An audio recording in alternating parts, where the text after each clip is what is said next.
So for step 29, checking the RC equipment. Well, essentially the main reason we do this is to make sure that the servo is in neutral. You don't want to be installing that with all of the servo saver pieces without checking to make sure that's correct. Otherwise, you can find later on when you're building the car, you may have to start taking stuff apart for this all to work. So this is an important step. In some ways, it's a nuisance because it takes a bit of time. You've got to charge your battery, get everything ready to go to make sure this works, but it's important and you don't want to skip it.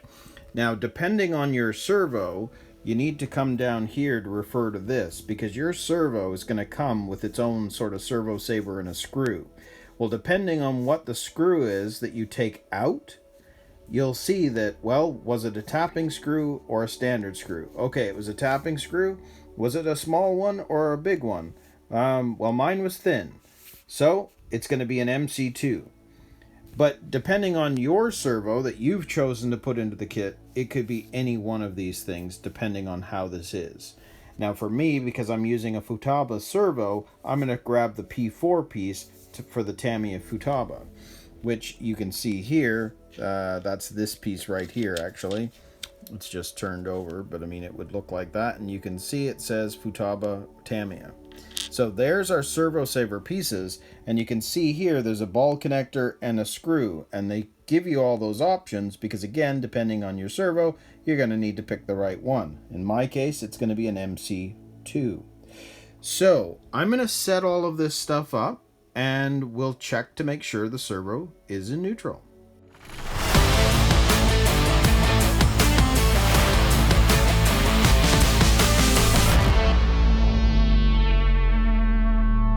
So here we go. I've got everything plugged in. The battery to the ESC. The ESC is plugged into the receiver, and so is my servo. Now, if you haven't checked the manual at this point, just so you know, channel 1 is always the steering. Channel 2 is for your ESC. I've got used to just plugging them in because I just know steering is 1. But that's how you would plug it in. So now, in order to check this, we're going to turn on our transmitter. So we've got the light on, we know it's working. And I'm going to turn on the ESC. But this is where you're going to see how, just in terms of checking to make sure this is in neutral. So there's your on-off switch. The servo should do a bit of a shimmy, and that'll let you know that it's in neutral. So let me just turn this on. There we go. See how it rotated left? Now I think it was slightly out, but now if I turn this off and turn it back on, you should see it do like a little back and forth shimmy. Which you do. I can do it one more time. So we now know that this servo is ready to have all of the servo saver pieces installed. So it's just going to be a matter of disconnecting all of this, and then we're going to work on the servo. So I'll do that and we'll come back. So the first thing we'll do is let's get the ball connector on. And you can see that in terms of the way this is shaped, it looks like that going on. So we want the ball connector there. Now if I grab the box wrench, I will make sure that that is going in pretty level.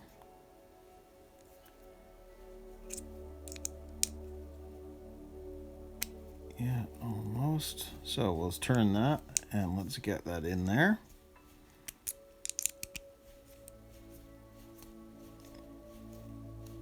And we can go all the way to the end.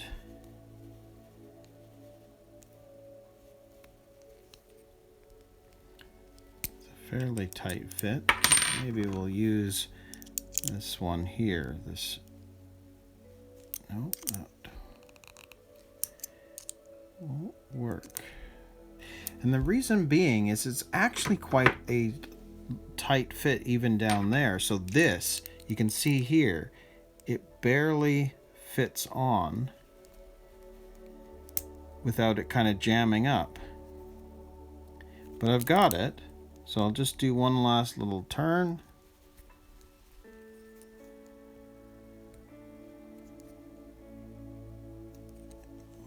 So it's pretty tight. Yep, but that's all the way to the end. So there we go. There is our ball connector in place. So if we continue with this, we need to attach it to this. Now, you've got to make sure that the servo is facing the right direction. So you can see that cable's going out that way. The main unit is on the left-hand side. So we're going to start putting this together. So this needs to be up and down. And you can see that the way that's going to look when this is finished, it's perpendicular to the level of the servo, if that makes sense. So we need to make sure that that slides on. And the one other thing to check, you see how it's not quite right, but if I move it a little bit the other way, you can see it's even farther out.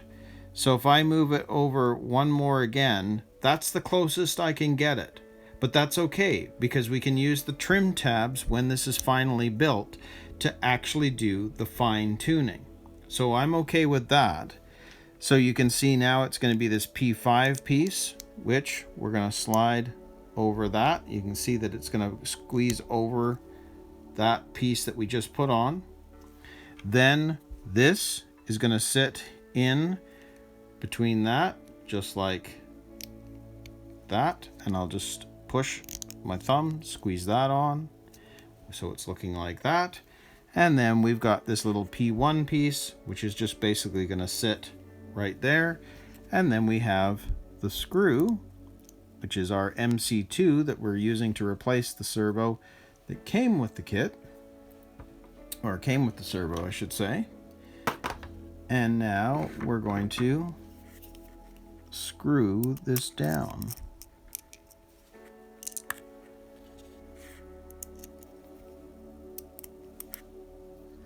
Now I am going to use my thumb where the ball connector is, because this is going to move. As soon as I start putting in some pressure, right, we want to tighten this down. And as you tighten it, this will start wanting to move. So I'm going to use my thumb to counter that movement. So I'm at the end, and I'm just going to do a bit of a turn just to make sure it's tight. And it is. So it hasn't moved.